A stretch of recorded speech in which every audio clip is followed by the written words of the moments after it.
Blizzards. We are going to tell you how to stay safe in a blizzard. I hope you like our poster.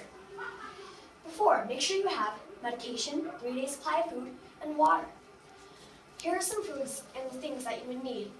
Oatmeal and soup, crackers, granola bars, tuna, chili, fruits and vegetables, pudding cups, coffee, and hot cocoa, flashlights, candles, blankets to keep you warm, radio, whistle, cell phone, emergency hand sanitizer to go, warm clothing such as gloves, mittens, hats, and coats.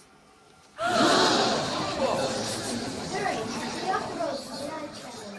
If you have to go in blizzard, wear bright clothes, 3 layers of clothes, mittens, boots, and a hat. Never go off alone. Try to stay inside. If you are stuck outside, stay in your car or find shelter. But walk carefully on ice. Wear bright clothes or bright objects. Keep moving and don't fall asleep. If you get caught in a blizzard, you could get hypothermia. So keep moving, and this is what you need for a blizzard. Flashlight, water, ice scraper, jumper cables, cell phone, shovel, and blankets.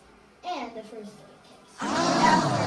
Search and rescue teams use a variety of methods to locate and rescue survivors in a rural area. Protect yourself from hypothermia by wearing warm clothes.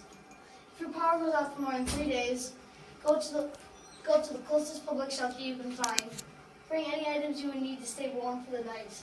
After, you will need to shovel or severe sidewalk or your friend's steps and salt to melt the ice on your sidewalks. Make sure you put up roadblocks so if the snow melts, it wouldn't cause a flood.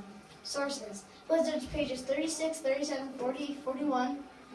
www.readygowinterweather by Caroline, Sophia, and Jack.